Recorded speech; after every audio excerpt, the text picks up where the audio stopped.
Hello, everyone. This is Rick with Cyber Pro Podcast, where industry leaders share their insights. It is 6 questions in 9 minutes because hackers never sleep. So let's get to it. I'm excited for my guest today.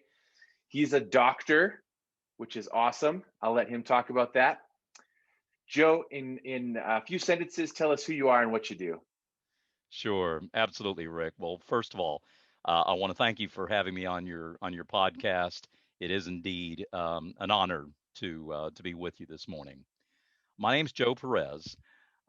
After earning both a master's and a doctoral degree in education during a 10-year career as an educator, my goal shifted to IT, where I've been for almost 30 years. I'm now senior systems analyst at the North Carolina Department of Health and Human Services and chief technology officer at Solentech Corporation. I get to liaise between high level executive business partners and high level technical people to figure out how to get them to talk to each other, to develop functional business and technical requirements and solutions they can all agree to, and somehow make it all work to everybody's satisfaction. Now, besides overseeing the activities of my staff, coordinating multiple projects, moving chess pieces around, if you will, I'm getting to spearhead some pretty exciting business intelligence and analytics initiatives for our data warehouse, while at the same time, hopefully making it sleeker and more efficient. And on the side, I speak at conferences. That's amazing. It sounds like you've taken your knowledge and wherewithal from the education space and just turned it into just an extremely exceptional opportunity in the IT security space. So we appreciate that. Um, you know, Absolutely. Smartest people in this industry are usually not from the industry. So that's great. Question Yep. number two, what's the best thing about being a cyber and IT professional? Okay. Um, I'd say it's getting to put my research, analytical, and communication skills into practice. Um, it's um, it's the thrill of being constantly challenged to learn new and exciting technologies. I don't like standing still, as I'm often telling people, and you'll probably see this on my bio. I'm a firm believer that if I'm not innovating, I'm stagnating.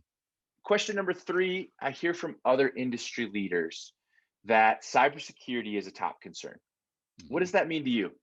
Yeah, it is a top concern, Rick. That's a very good question. I think it ought to be everybody's top concern. Okay, see, people with bad intent are getting increasingly sophisticated, more subtle, brash, while at the same time looking more innocent than ever. Making it even harder for people to tell what's good and what's not so good. All right, because of that, we simply cannot afford to let our guard down in any way, shape, or form at all.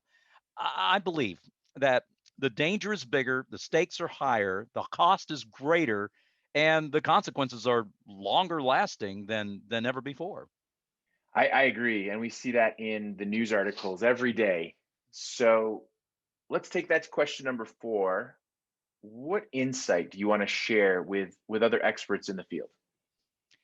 I don't know that I'm an expert, but a couple of things. Two things come to mind. All right. The old cliche about a chain being only as strong as its weakest link, it's not a cliche. I think it's 100% true. Okay.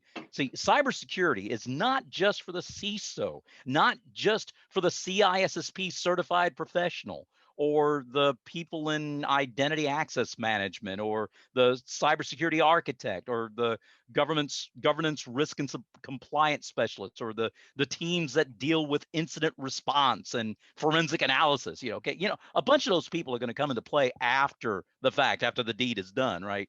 But no, cybersecurity is everyone's business. Okay, we all need to be diligent.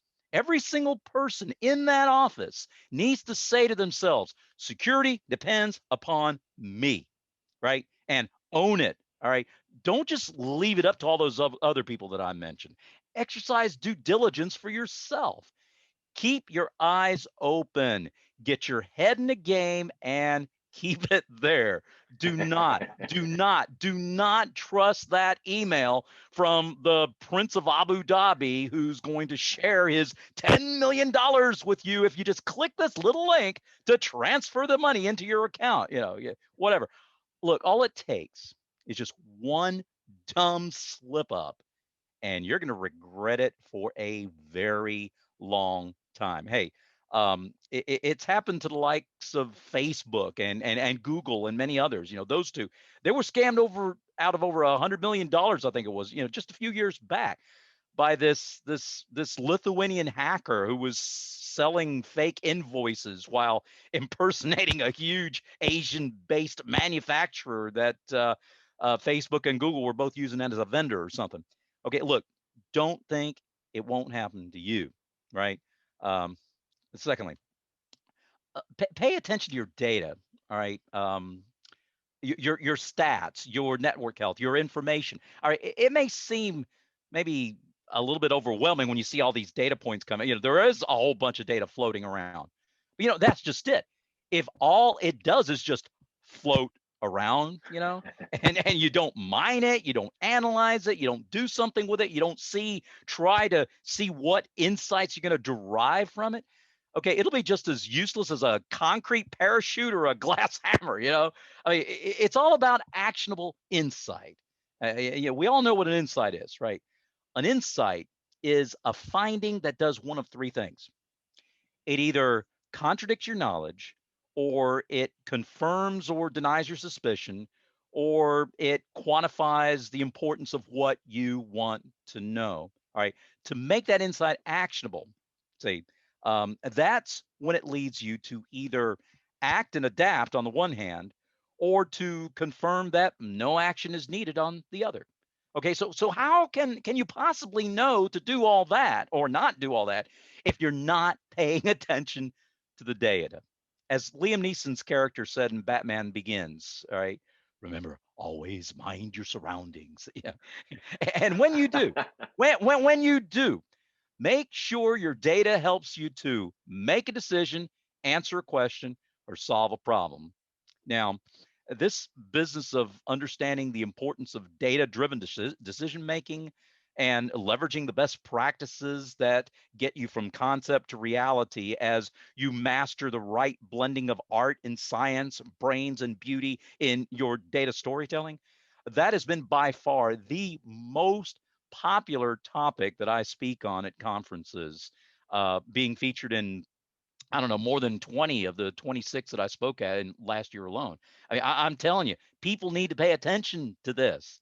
And you know what? It's still a pretty hot topic in 2021. Doesn't matter what the industry, whether we're talking cybersecurity, we're talking retail, we're talking university, other types of institutions. It's important. You've got to know your data, and you've got to know what to do with your data so that you are aware of your surroundings and you can get things done. Very, very interesting take on the data side of things. We really appreciate that. Perfect. And now for the sixth and final question, the fun All question. right. Woo. What piece of retro technology just makes you smile? Retro technology, you say? I love it, Rick. That's pretty good. I'll have to say the flip phone. Remember the flip phone, right? Yep. Okay. Yeah, I don't use one myself anymore, but I still have I wish I thought of my old Motorola Razor. I mean, that thing, it was way ahead of its time. Okay, you could Yep. hack it and stuff. I also have my old ruggedized Samsung Convoy. That thing was virtually indestructible, man. I mean, of course, they're not compatible with my current carrier right now, unfortunately. But hey, you know what? If Captain James T. Kirk could use one of those on Star Trek, beam me up, Scotty. Right? Well, sort of. And if Leroy Gibbs can still use one on NCIS, okay, there's hope. There's hope. All right, And you know what? The Motorola Razr is actually trying to make a comeback as a smartphone, right? With a flexible screen, so you can still flip it open and use it, right? But I think I'll wait until flexible, bendable touchscreen technology matures just a little bit more before I start shelling out that kind of money. Okay. Yes. Absolutely. Oh, this was great. You did it. 6 questions in 9 minutes. My name is Rick Mishka. Stay awesome, my friends, and thank you so much. Bye now.